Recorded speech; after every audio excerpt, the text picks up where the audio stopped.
What's up, guys? Welcome to the Park Score podcast. I am your host, Park Score, and with me,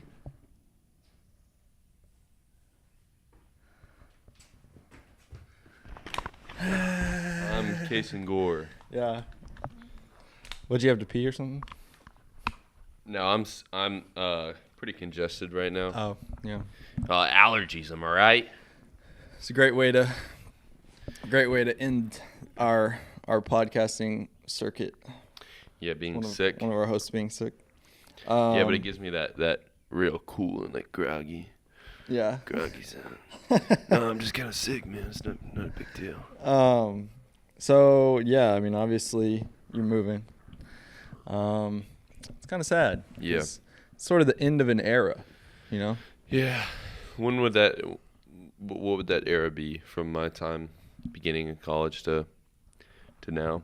Yeah, it's your living with the parents era. Yeah. Yeah. Mom called me yesterday. She was crying. Really? Yeah. 'Cause I was leaving? Because talking about you leaving. Yeah. Yeah. No, Yeah. I mean, it makes me sad. Like, that's just the biggest thing that I'm going to miss, bro. It's just all the people. But, new chapter. So wait, why are you leaving? Tell the audience why you're leaving. What's going on? What's happening? They're probably freaking out. They're probably worried. Yeah, guys. So, I am moving to North Texas. I'm taking my talents to North Texas. I'm going to Prosper, Texas. I am going up there with my girlfriend. She's going to be doing PT school for a little bit. And I will be moving into or grand opening a brand spanking new Howard E. Butts Grocers in Prosper, Texas. And it'll be the biggest. Actually, I don't want to. I won't give away too much more. I actually don't know how much I can even talk about that. It's not like it's a top secret event, but like yeah, like I don't want under to. I don't want to contract. like get to that job and be like, hey, dude, why are you like spilling our business on the interwebs? Well, you're not spilling their business. You're just. I mean, like this is information that would ostensibly be available on LinkedIn.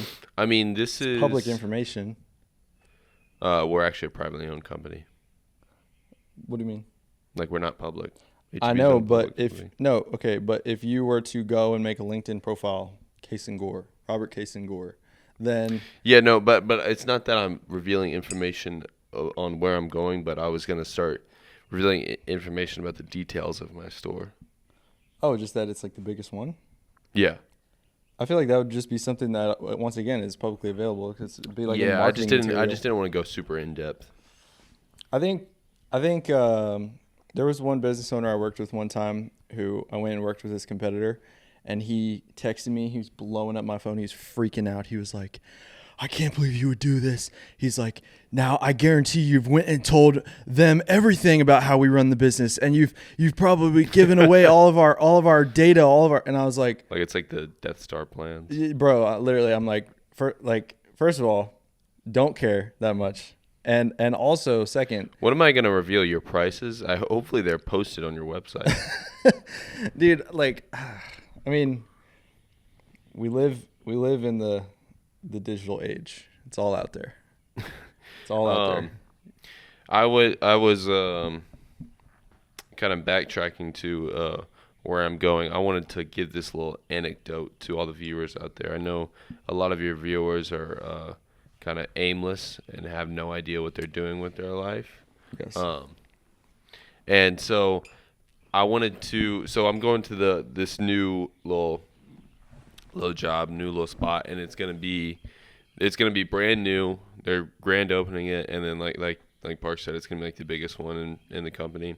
So it's like pretty intimidating for me, right? Because I've only been like at one location for 3 years, but something one of my professors told me like a long time ago was he calls it like the hard job theory, and it's super basic, but it's the idea that like if there's any job that seems like really sucky or really hard or people just don't want to do, you always accept it, and either you succeed and they're like, oh my gosh, this guy had victory in this really hard circumstance, or you fail and it's like, oh well, at least you bucked up to the task. And like, a lot of people fail at that task. So it's kind of like he called it the hard job theory. Just you always find like the hardest job or like, whatever people don't want to do, and you kind of accept it first. I feel like by virtue of the fact, like I feel like any job that's explicitly outlined for like what you have to do, I'm going to sound arrogant right here, but I feel like any job where it's already fairly outlined what you need to do on a daily basis is pretty easy. Like there's different ranges of easy. Like it can be like difficult, easy, or super, super easy.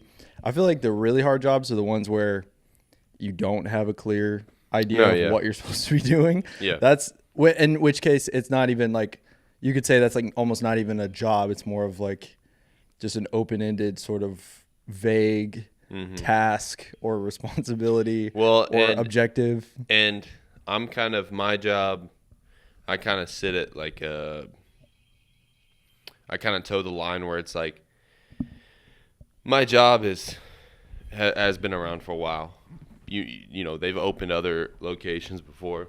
You know what we're supposed to do, but each location kind of does something a little bit different. You kind of cater your processes and everything to your specific location and your like specific market.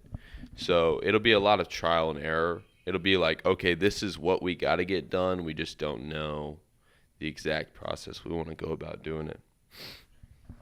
So the fact that you're moving means that we're going to be producing less music, probably.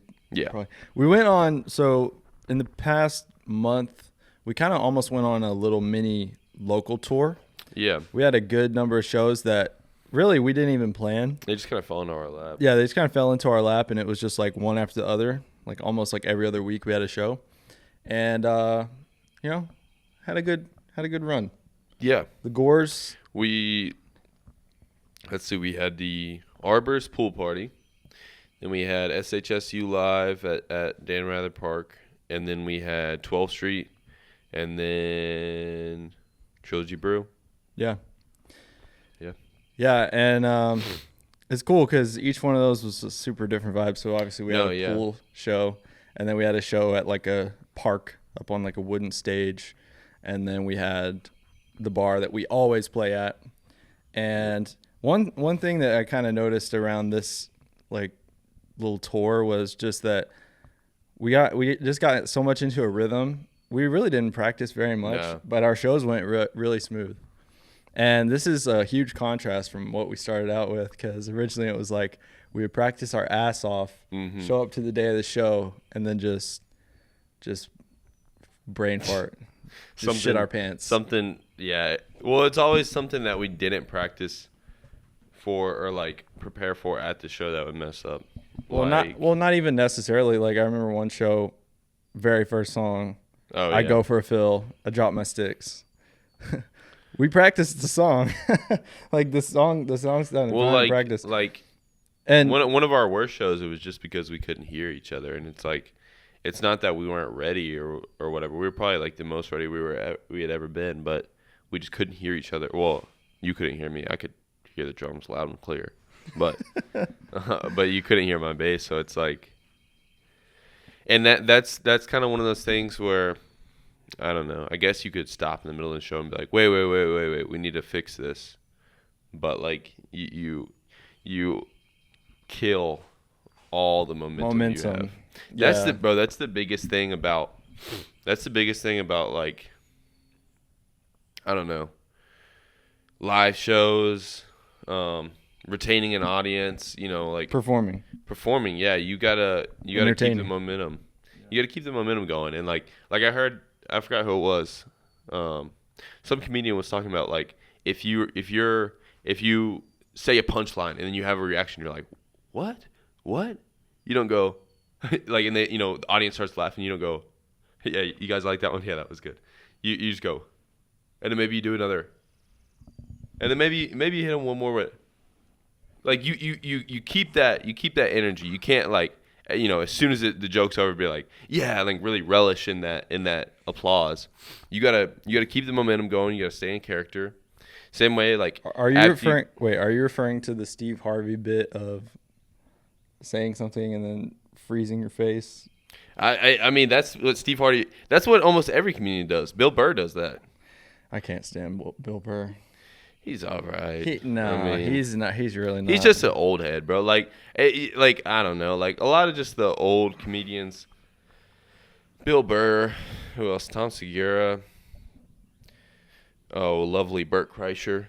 I think Bill Burr, for me, I'm not much of a fan of his comedy because it doesn't seem like he ever really says anything. Like, he never really says anything substantial. Like, I don't think he's just the angry Boston guy. Yeah, just angry Boston guy. That's Michael the whole Rappaport. bit. But it's so funny too because he's angry Boston guy. That's the bit. But then he won't actually say. He'll just be like, like he'll just complain about something that's totally like inconsequential. He never actually really has like a real stance on anything. It's kind of lame. There's some video of Theo Vaughn like Dude, choking some dude out or something. I was hoping we could talk about this today. Okay, obviously we were talking about Case and moving earlier. We're talking a little bit about the Gores.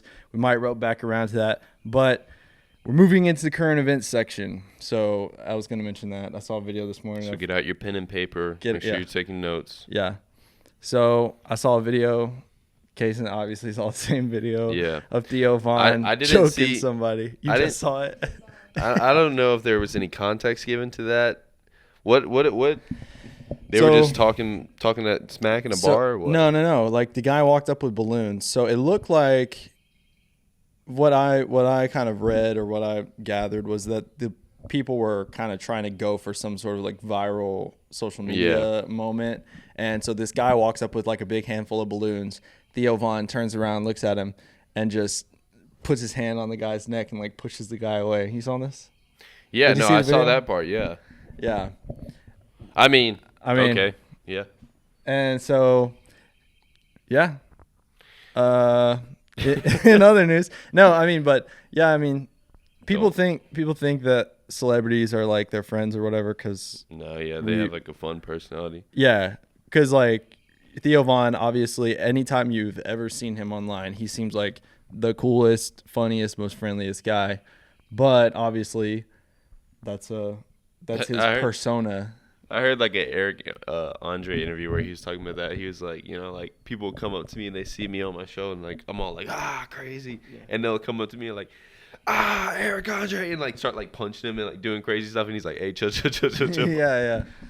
Yeah, I think a lot of it just comes from like a lack of social skills, Me and Maddie saw a famous person whenever we were in, where was it? Austin. Have you ever seen? Huh? Who'd y'all see? You ever see Fishtank? Yeah. Fishtank reality TV show. Simon, the guy that comes in to replace the pedophile Simmons. Okay, so for those of you guys who haven't seen Fishtank, it's a reality show. It's not like a regular reality show. Like it's kind of like Big Brother. It's like twisted. It's like it's kind of twisted. It's like Big Brother, but more kind of like unhinged. Yeah. And one of the people on the show was like an Asian guy who turned out to be like a pedo, and then he got kicked off of the show. Well, on the show they had these doppelgangers that would come in, so they would cast people that looked exactly like the original cast members, and they would send them into the house to like fuck with the original cast members. Well, they sent in this guy named Simon to replace this pedo named Simmons. Anyways, yeah. Wait, his book?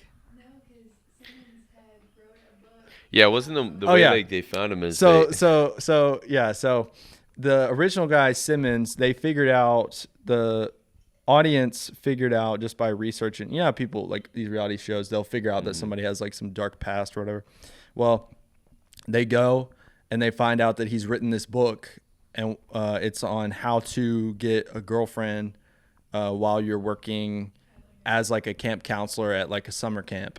And he talks about like buying alcohol for like minors and all this kind of stuff. Anyways, so on the show, they kick him off they're like ready to beat his ass. Anyways, the Sam Hyde kicks him off the show, and then they set up this challenge where it's lights out, and they lay turf over the whole house. So there's like turf, like fake green over the whole house, and they're like, all right, guys, for this challenge, it's blackout, no lights. You can only use like these like lamps or whatever, and you guys are gonna be like camping, like, but they're not allowed to leave the house, but they're like camping inside the house.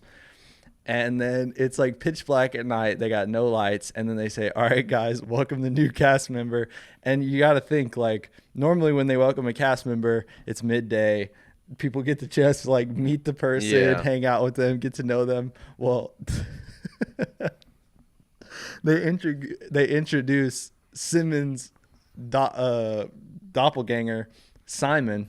And he's this Asian guy with like really long freaking hair, and he walks in and he has alcohol. And he goes, "What's up, guys? I'm here to camp with you guys." And Simon doesn't know anything about the previous guest. Bro. And so so obviously all the cast members are really weirded out by that. Yeah, but this guy Simon, he's from Pflugerville, Texas. He has a song, you guys have probably heard it, where he says, the main line is, "I'm from Pflugerville, bitch, don't you come outside." You know that one? Nah. Okay, well, it's that one. Maybe if you sing it one more. "I'm from Pflugerville, bitch, don't you come outside."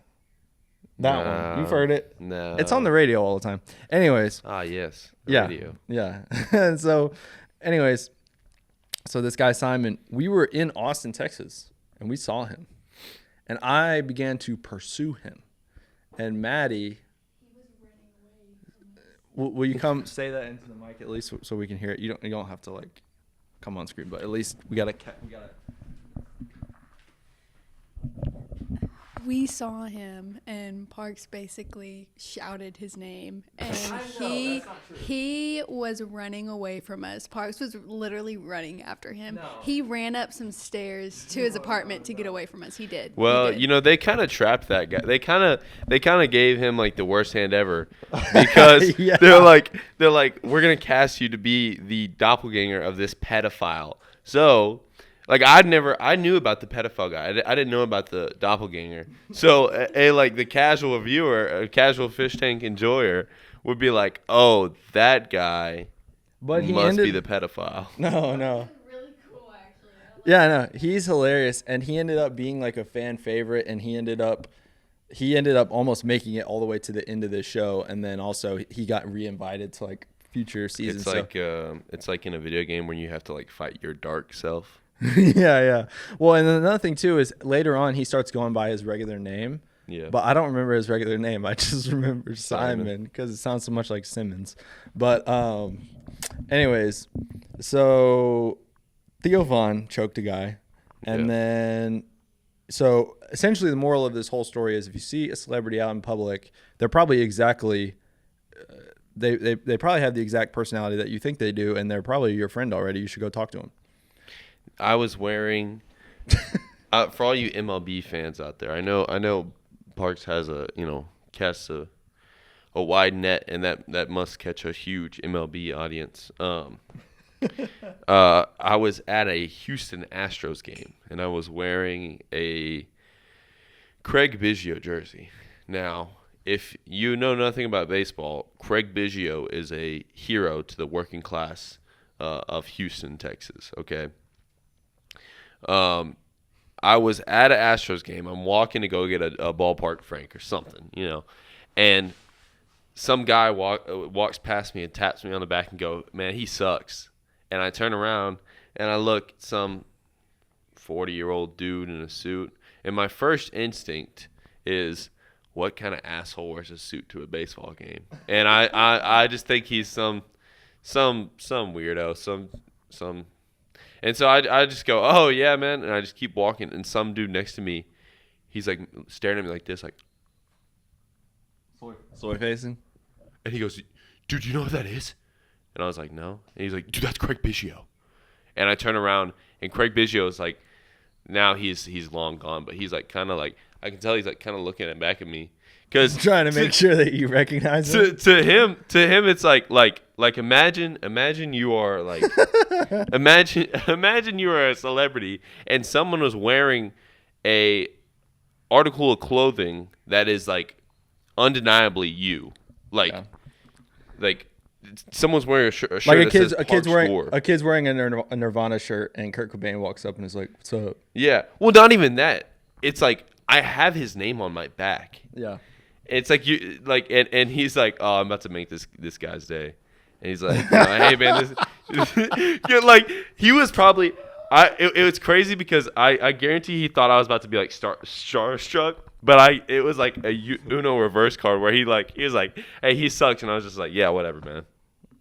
He's just like, "Wait, what the hell is happening?" It's the complete reverse where like instead of him being harassed by a fan, he's like harassing No, bro. someone because he thinks they're bro, a fan. I was literally like, what asshole wears a suit to a baseball game? Craig Biggio, if you're watching this, I love you. I guarantee he is right now. No, he probably is. So I mean, you could be a bit more heartfelt. And like, if you want to, like, I don't know if he was offering like he was probably planning on signing my jersey. So Craig Biggio, if you want to send me like your, if you want to send me a signed jersey or whatever, just email me and we can set that up or whatever you want to do. So on the topic of current events, so we're just gonna breeze through these. Obviously, we got to talk about the Kanye release, potentially one of the most controversial pieces of art. Did he have a look? sneak, Maddie hates when it's brought up whatsoever, but I mean it is at least worth mentioning. Didn't he have a verse by Sneeko? Didn't Sneeko do like a? I don't know. I didn't hear it. I did see. You know who Sneeko is? Yeah, Okay. yeah. I know Sneeko. You know Kai Cenat? Yes, I know Kai Cenat. Okay. Hit me with another. Aiden Ross. Yes, hit me with one that's more obscure. Bro, I don't watch. Do you know Nick Fuentes? Yeah. Yeah, probably not the best name drop, but Yeah. I mean, none of those were well, good he's name affiliated. drops. He's affiliated with Kanye West, so it's relevant. No, and it's like I mean, it's literally a meme I saw on Twitter, but like it is so accurate where it's like it used to be like my Dark Twisted Fantasy where he's in the studio and it's like no Twitter, don't get on your phone, everybody wears suits, like these are the rules we're following in the studio and we're gonna make some great art. And now it's like I have these literally like troll streamers. I have freaking Sneeko on a song.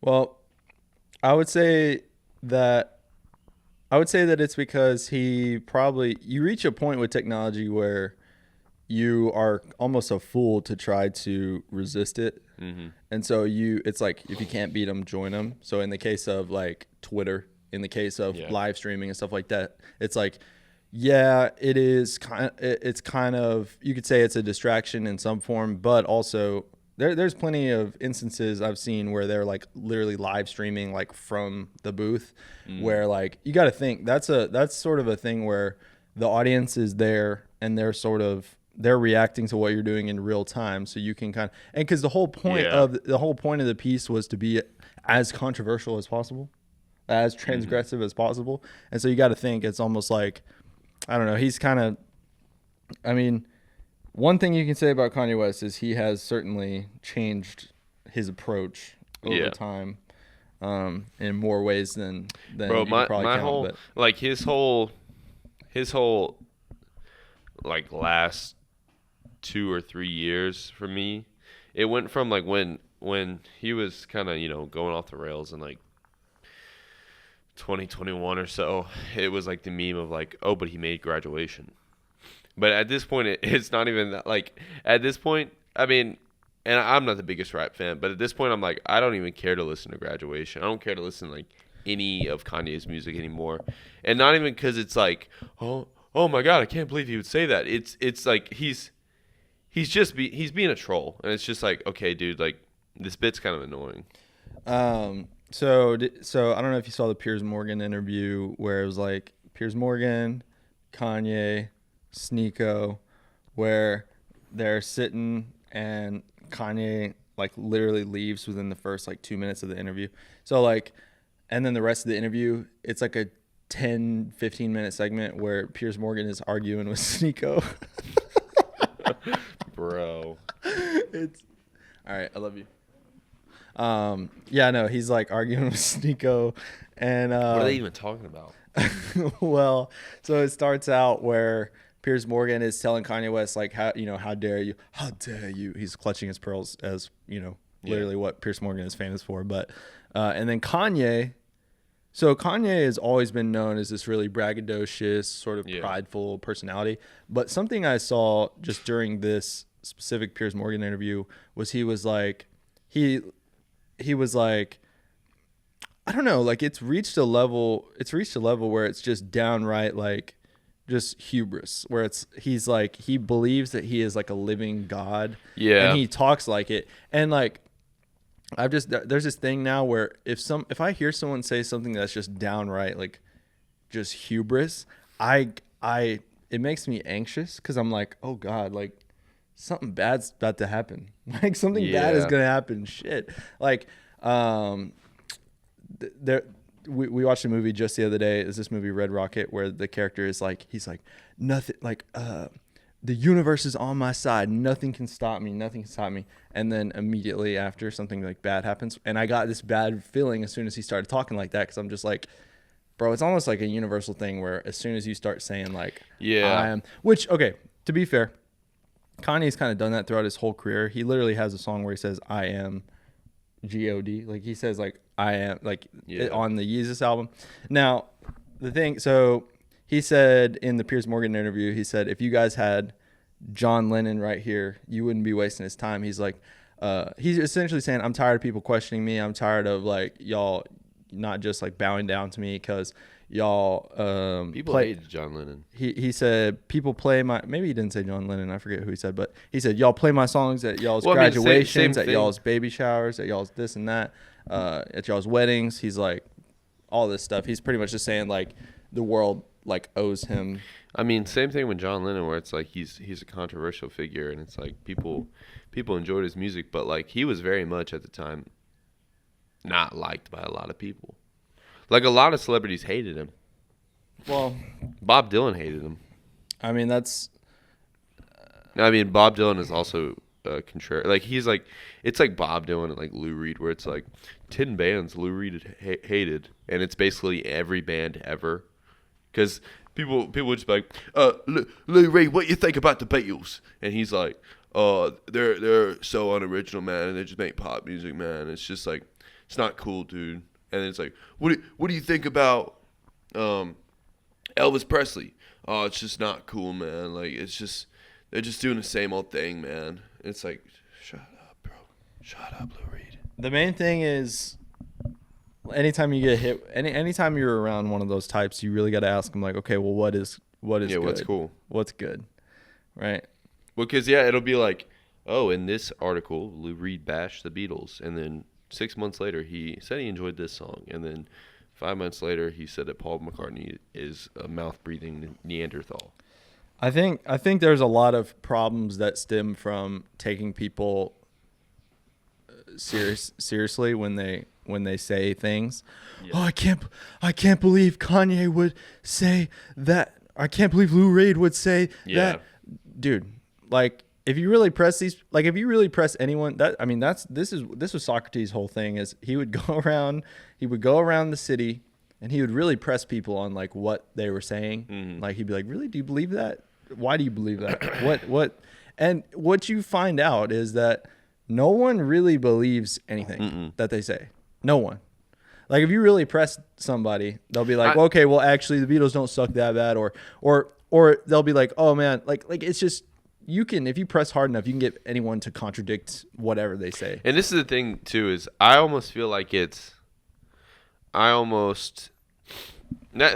almost my own fault for like kind of taking stock in that, because let's say I'm Lou Reed and I've got literally 1 million people who want to interview me, and what do they want to interview me about? Someone else's song that I might have not even listened to it.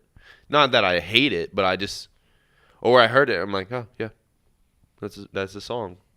And they're like, well, what do you think about this song? And it's like when you're sitting there with your little cousin. They're like, well, why? Well, why? And you're like, because aliens said so. And it's like you just give them something crazy, or you're just tired of talking to them. And so then it's like, are they gonna go and tell the whole world and tell the press that, oh well, aliens said so, and my uncle believes in aliens. So in other news, we got our first American Pope. His brother apparently posts like boomer conservative memes on Facebook. Let's get some. Let's hear some. Oof, I don't think I'll be able to pull him up fast enough for the. I Go ahead. No, I just love Facebook though.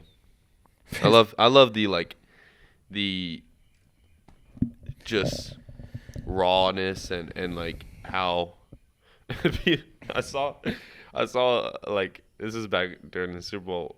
One of our aunts posted it was like a picture of, it's like the like blank background. It's like the little Bitmoji, and it's like, hey, does anybody know what channel the Super Bowl will be on? like using Facebook as the Google search bar. No, and I like the ones where it's like whatever those things are, where it's like the deep fried. It's just text on like a colored background with like a bunch of emojis around it. It'll be stuff like anytime those pop up for me, I love seeing them. I saw one where it says, "Motherfuckers get a MacBook and start doing all they work in public." Oh yeah, it's that same voice that does them. Yeah, Facebook core. Facebook is just so raw. Like I feel like I really like. Go ahead. No, I love it too, because so I'm mostly, the only thing I actually use Facebook for is Facebook Marketplace, right? Because I look for old guitars or just weird stuff on there, and so the algorithm has caught on that I like music. I like classic rock, stuff like that. So it'll be like a AI picture of Jimi Hendrix in heaven, and he's like rocking out, and it's like, yeah, I know Jimmy's up there. He would have been 63 years old today, but I know he's up there killing it. He's up there rocking out in heaven with Dimebag Darrell. And it's like, okay. There's it's like a really naive optimism that's in a way kind of innocent on Facebook. That's what you always sort of get. You'll just get boomers just straight up fed posting with like full name and face and like location and bio. Snooping Siri settlement deadline is here. Here's how to submit your claim. So just the other day, me and Maddie saw a Facebook Marketplace listing. It was $1,000. So I call this Facebook core, where it's like blurry iPhone or like Android camera, where it's like they're like moving the phone as they're taking the picture, and then also there's like probably some grease on the camera, where you get that like lighting sort of. You get like what are they called? You get the lighting distortion. Anyways, it was a picture that was like Facebook core shot on like an Android phone, and it was $1,000 ancient fertility statue, and this thing looked cursed, y'all. Looked cursed, and all I could think is like, damn, there's some crackhead who accidentally got a hold of this somehow, or inherited it somehow, and is like, I've got to get rid of this evil artifact. I know a single father in need of a job ASAP. Please, if anyone knows of anything, let me know. Oh yeah, let's just clown that. Let's clown a single father looking for a job. Casey. New report finds vacationing sources. Oh no, I can't read that. So, anyways, so I watched Red Rocket the other day. Kind of was released a few years ago. Really damn good movie. Shot in Galveston, Texas. Amazing cinematography. The lighting is superb. The color grading amazing. The acting was amazing. I'm kind of a movie snob, right? I truthfully don't love the medium of movies, just because you sit down to watch a movie, and if within the 10 minutes you can kind of tell where things are going, then it's just such a investment that I really can't stand movies for the most part. They're also movies are really, really constrained by cliche because you have to tell this story, like, because with a novel can be as long as it needs to be. And it can also switch between any sort of perspective that you can really imagine. A movie's kind of limited in the fact that it has to be within like a nominal length of time. Not only that, but if you kind of overextend it, like if you get a movie that's like 2 hours, 2.5 hours, which damn near every movie feels like it needs to be 2.5 hours now, it gets really exhausting. And yeah, I just, in general, I'm not a huge fan of the medium of movies, but this movie, Red Rocket, everything just came together. It's a very, very good movie. So it's about this guy who is, anyways, shot in Galveston, Texas. It's about this guy who is a former porn star who is like fallen from grace, or I guess whatever grace you can have in that industry. And he's back in his hometown, and he's kind of like a con man, like hustler type guy who gets by purely on his just like charisma. And he's trying to get back on his feet, and he's trying to get back into The industry. And he gets back into contact with his estranged wife, and it seems like they're starting to repair things. But then he finds this like 17-year-old girl, and he starts like a kind of a relationship with her, and it goes from there. It's a dark comedy. That's kind of problematic. It's a dark comedy. It's the cinematography is amazing. Like I said, the lighting is amazing. They make use of a lot. There's one scene in particular where they're like walking on like a dark beach, and you see like Pleasure Pier in the background, and the lights from Pleasure Pier are like cast across the water. Dude, it's insane. You got if you haven't seen it, you got to watch it. It's really, really, really good. I was hoping you didn't spoil it because I was. No, I won't spoil it. I won't spoil it. I kind of spoiled it in telling you that he kind of gets into this relationship with this young girl, but it kind of comes on early on, and I even knew that going into the movie, and it didn't spoil anything for me. It was damn good. You gotta go check it out. The main actor in it, Simon Rex, he actually apparently did do adult films whenever he was like young for a very short stint of time.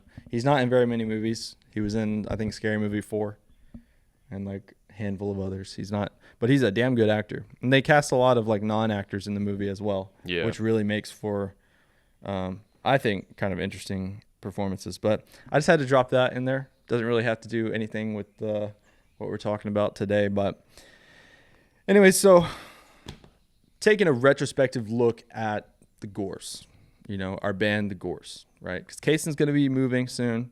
It's kind of a sad thing. Every period of life has its, season, and you got to just take advantage of whatever season you're in. In our case, we went through a season where me and Kaysen lived very close by, and we were both super into making music together, punk rock music.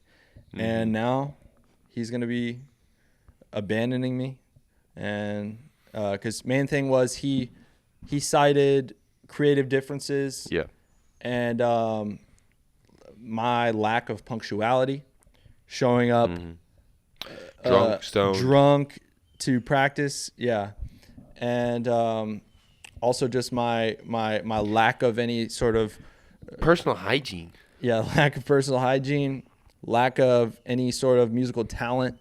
All of these things were reasons why he felt like he needed to separate himself from me artistically.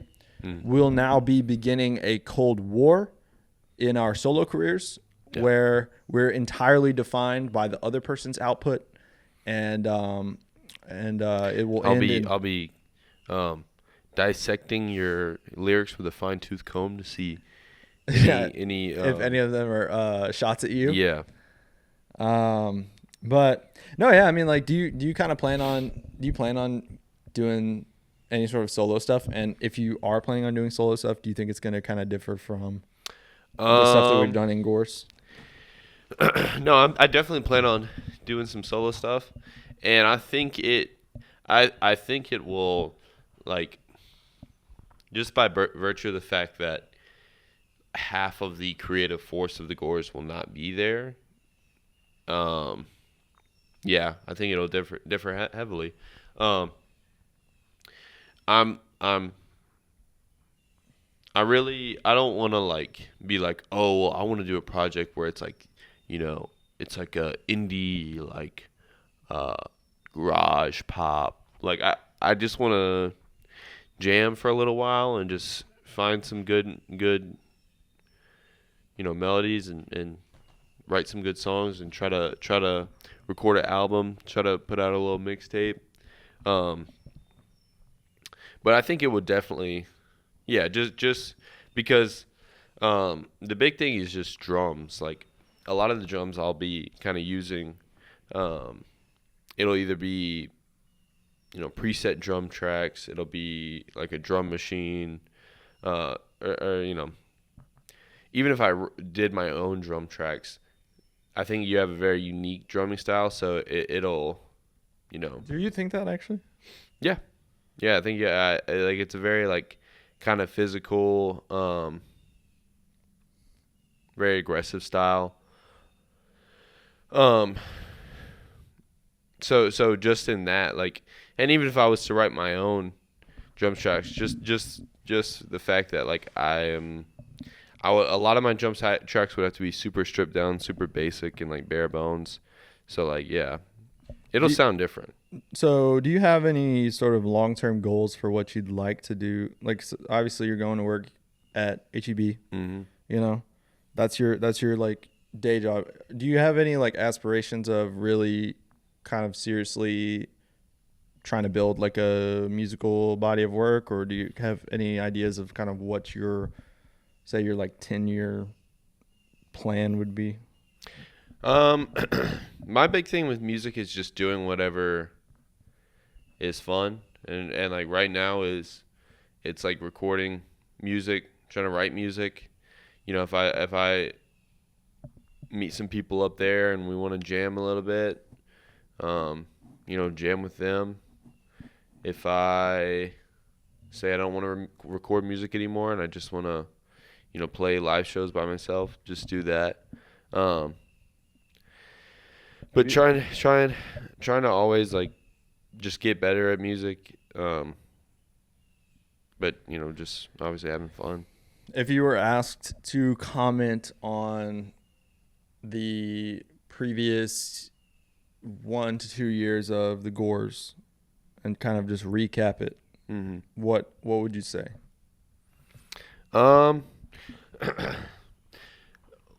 What I think is like really interesting is just going back. I was talking to somebody the other day about this. Is like, one of my old coworkers was asking me about our music, and I showed him our YouTube videos, and I was like, yeah, dude, what's crazy is you can see the very first show. I mean, you can see our first like not the first, but like very early practices before the first show, and how much that differs. It's so cool to see. Just the difference between that first live show all the way to now, our stage presence, our songwriting, our playing. I feel like everything's gotten better, and I feel like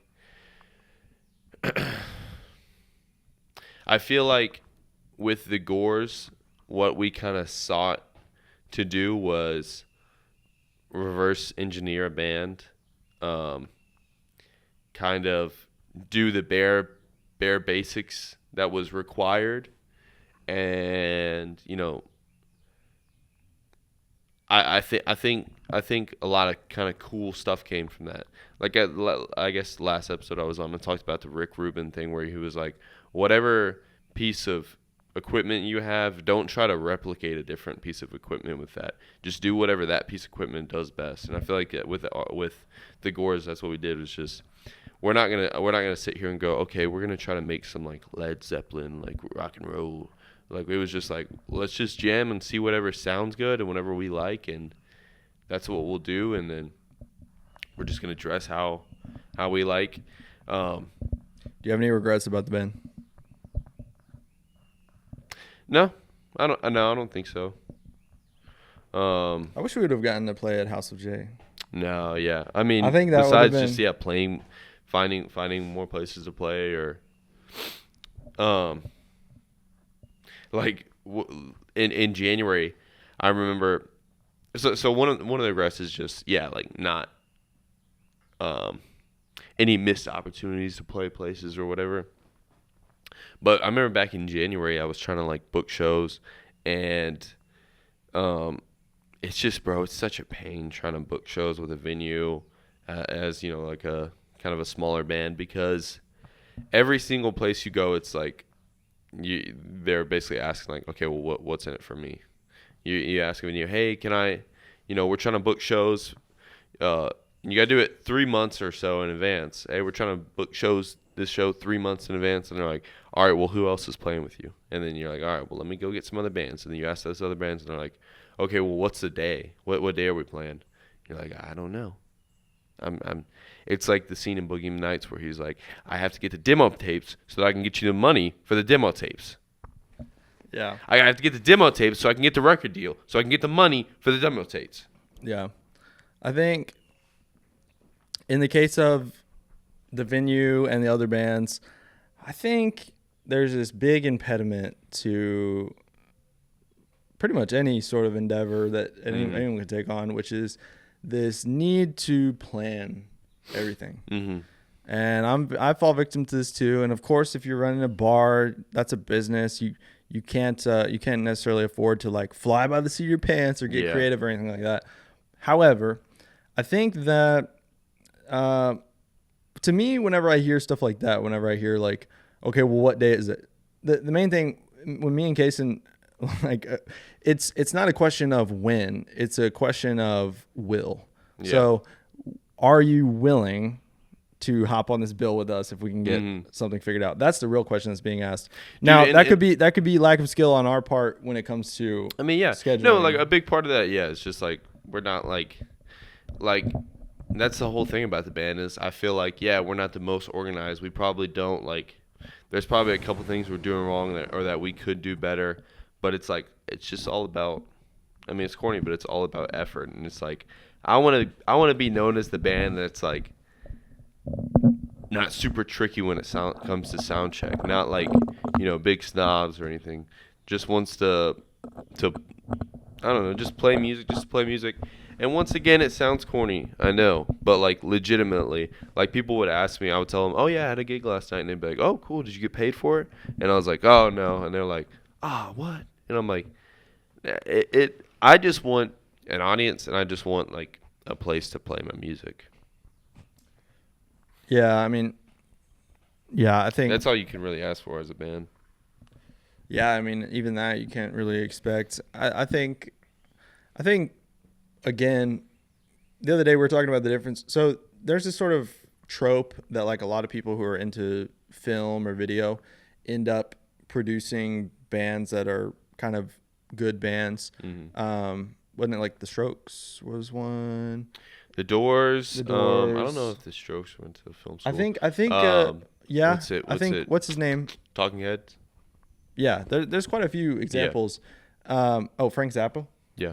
So there's quite a few examples of like film guys who've gotten into music and stuff and had relatively good, interesting things to say artistically. Bro, and there's a bunch of like at that SHSU Live thing, it was basically just 15 kids that I had seen through being like in film school at Sam.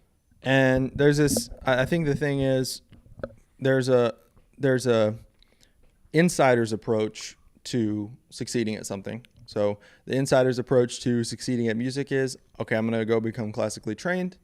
I'm going to market myself as a musician. I'm going to try to get paid as early as I can and try to increase that pay rate. And then there's an outsider's approach that's like, I never expected to get paid playing music. I'm not classically trained. I more so just kind of have something I would like to convey in whatever medium I can convey it.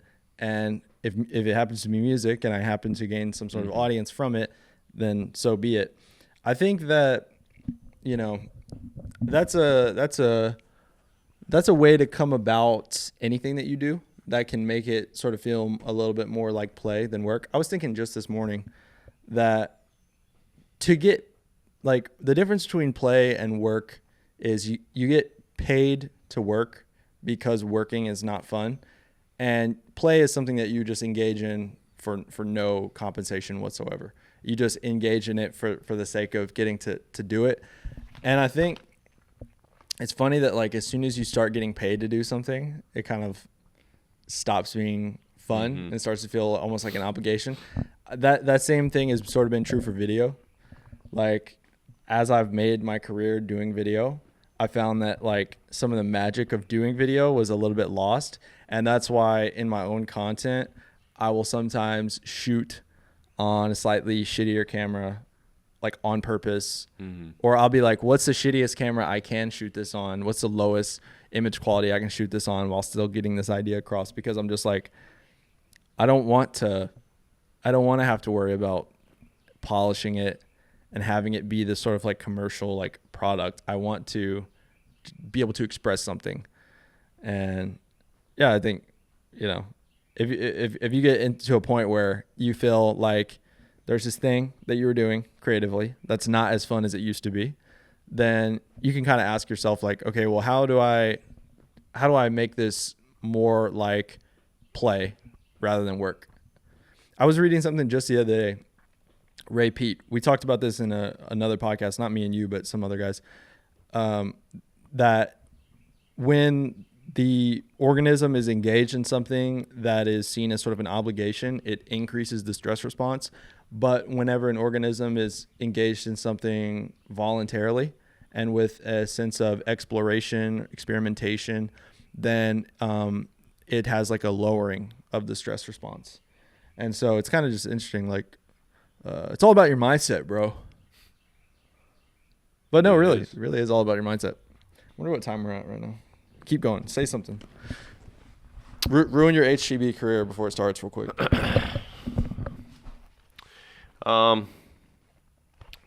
Music is fun, though. I enjoy making music. I enjoy playing music. And I want to try to, even once my time with the Gores is up, which is not fully up. We actually have a show in a couple of months, so be on the lookout for that. But I want to continue playing live music, and even if it's just like I pull up to a little coffee shop and play for 30 minutes. That's what I enjoy doing. I really want to just try to challenge myself to put out music, give myself a deadline, experiment with it. And I hope it's something that I continue to find joy in and continue to learn new ways to enjoy it, because I hope it's something that like I can carry with me throughout my whole life, even when I'm a wee feeble old man. Hey, so this is breaking news. Baby Keem has a popcorn kernel stuck in between his teeth that he can feel with his tongue, but not his finger. Hell up. I bought a harmonica a couple days ago, and I just carried it with me to, like, in my pocket at work.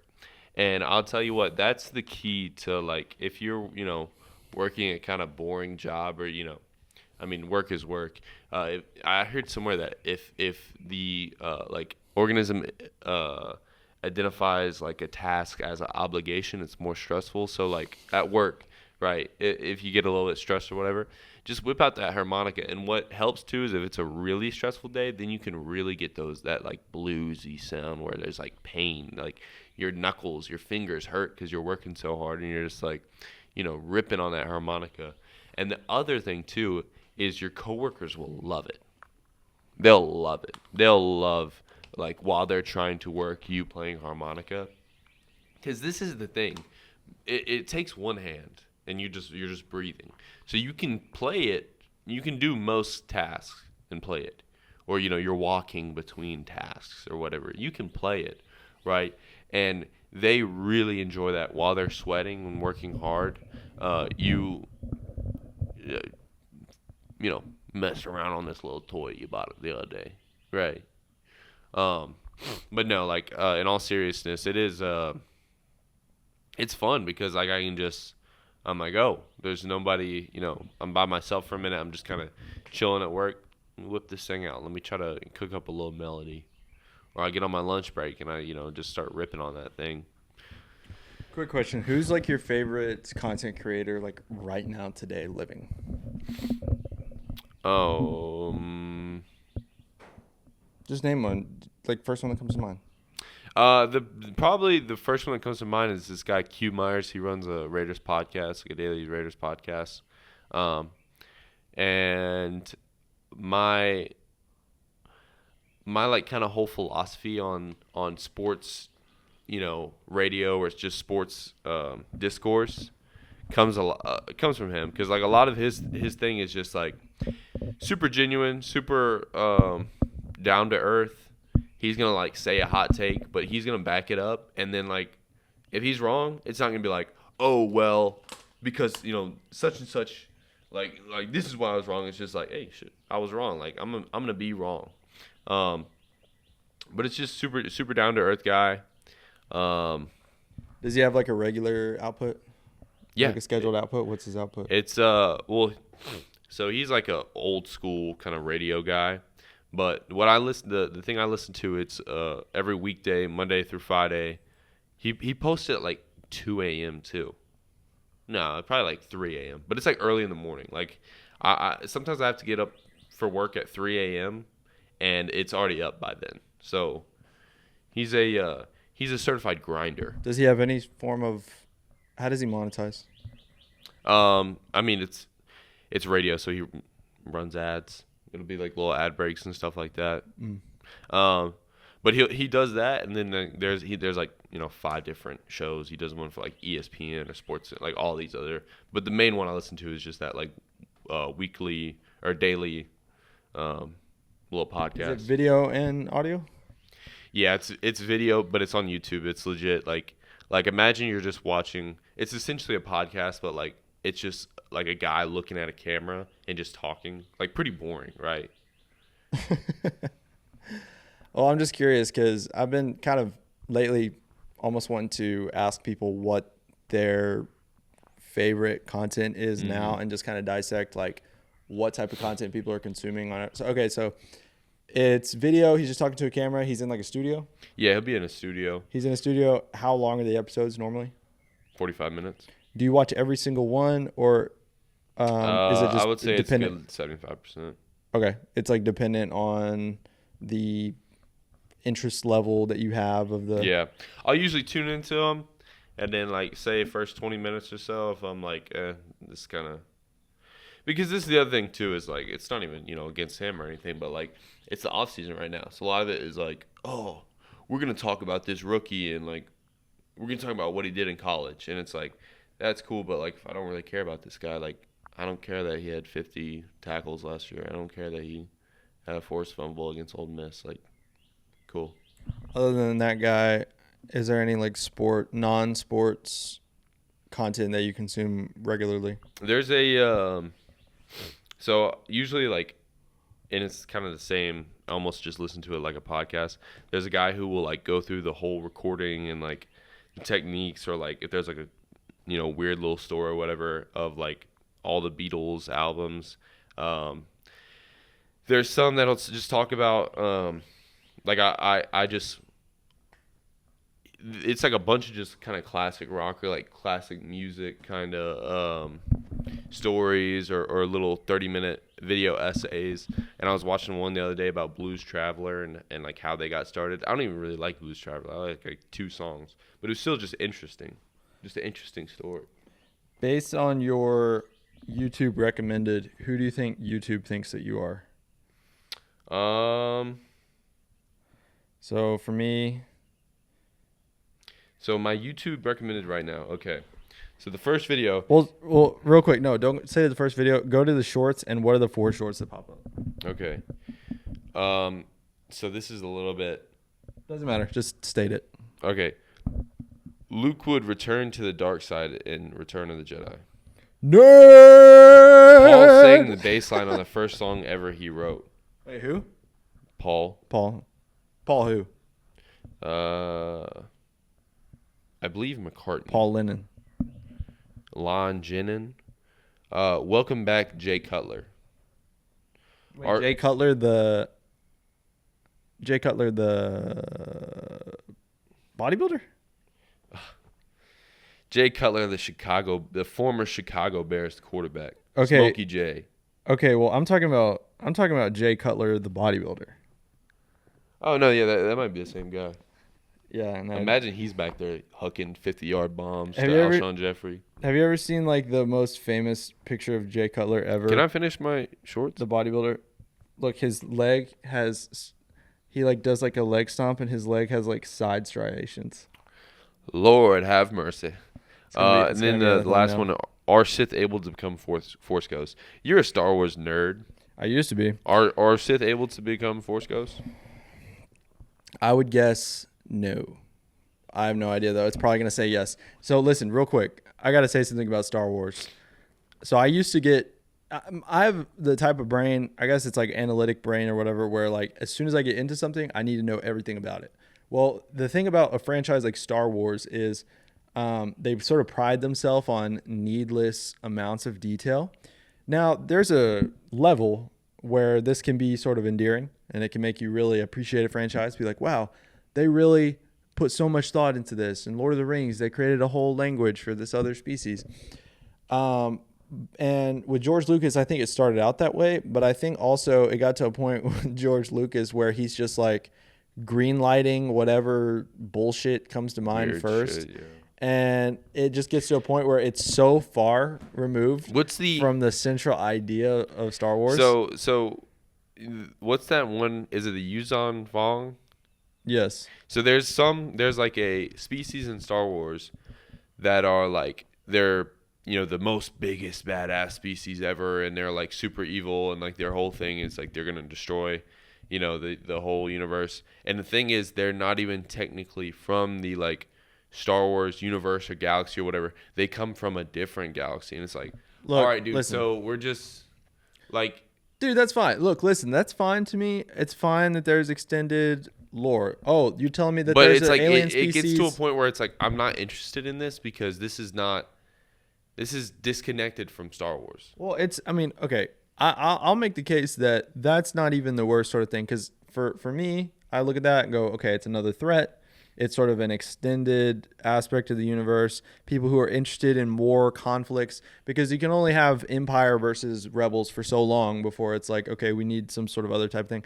The idea that there's another another species from another galaxy that's coming to fight them, I'm fine with that too. They're immune to force powers. I'm fine with that too.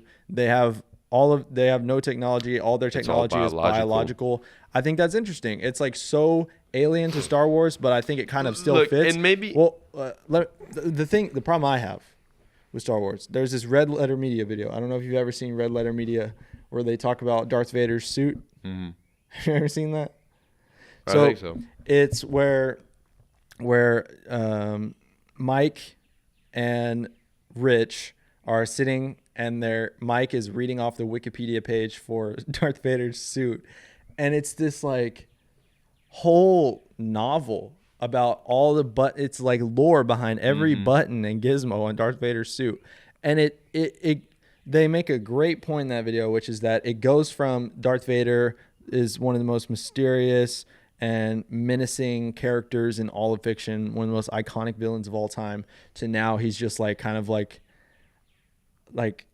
loser because they go into way too much lore about just the buttons on his suit, where it's like, okay, there's no more mystery behind this character whatsoever. I'm fine if you introduce new threats. I'm fine if you introduce new alien species.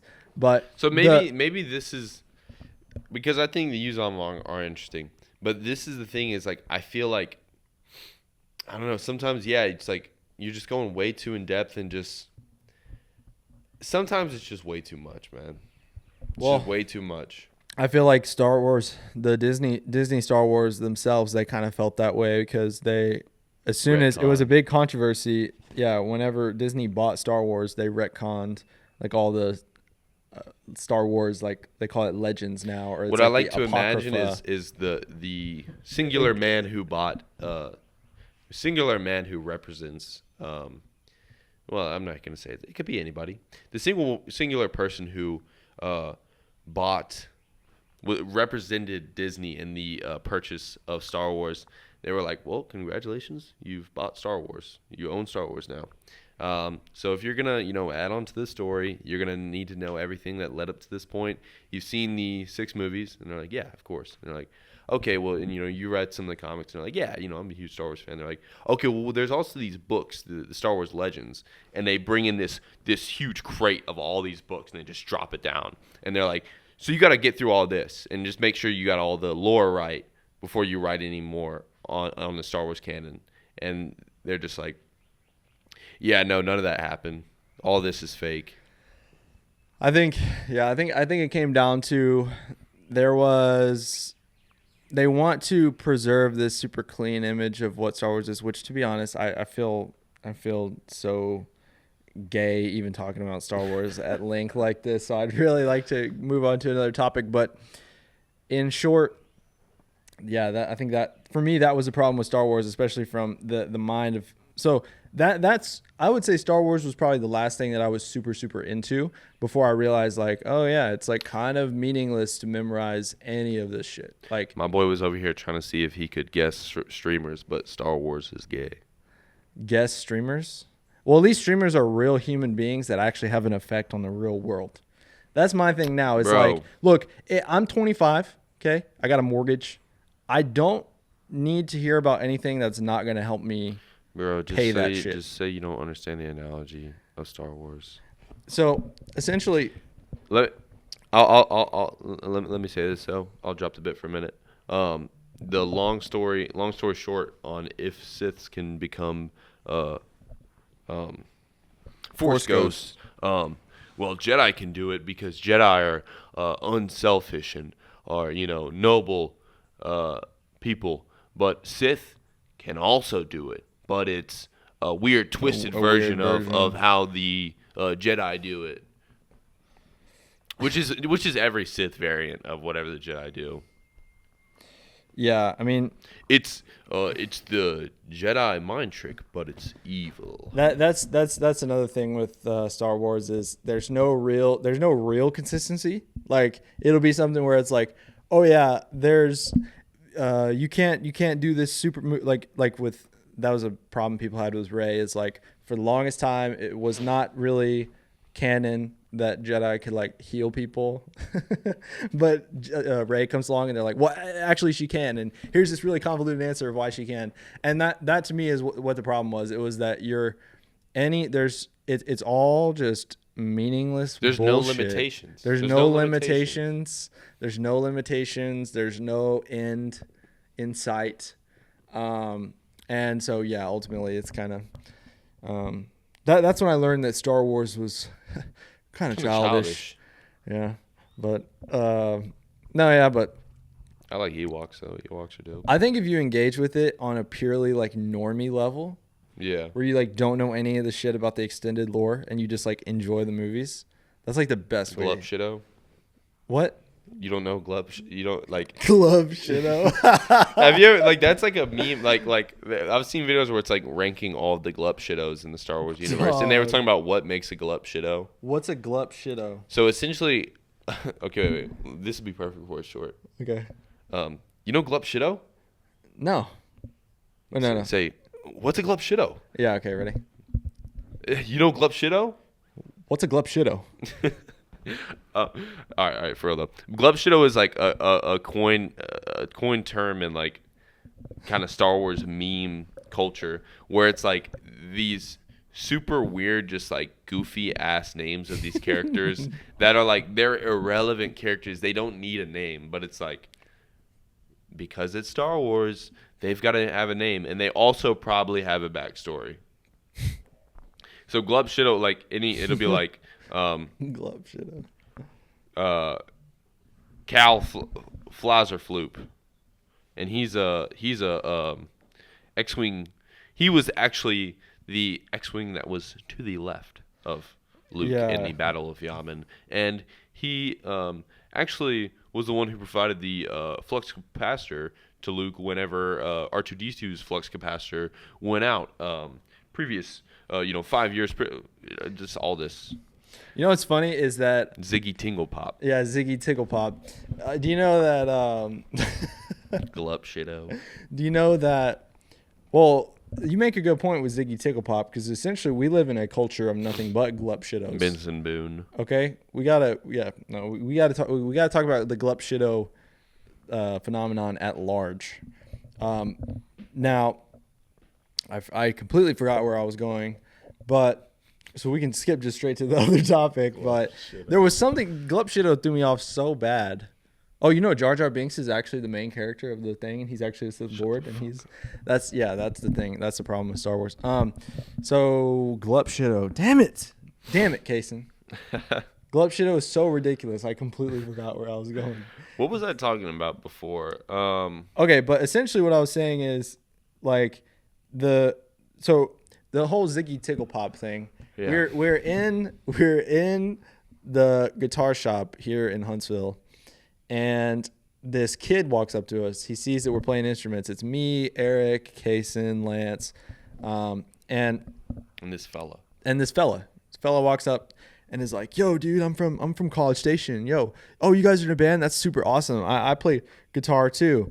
Oh man." And we're like, "What music do you like, dude?" He's like, "Yeah." And he said, "Have you ever heard of?" And then he's like, "I like folk music." And I'm thinking like he's gonna be like, "Oh, I like Noah Kahn or something like that." No, what's crazy too is like, I mean, it's virtue of the fact that like folk is like a very alternative, or like same with punk, where it's like you ask a punk fan, "Hey, who's your band?" They're never gonna say, "Oh, I like the Damned," or "I like the Ramones." They're gonna be like, "Oh, I like band you've never heard of. I like Piss Eruption."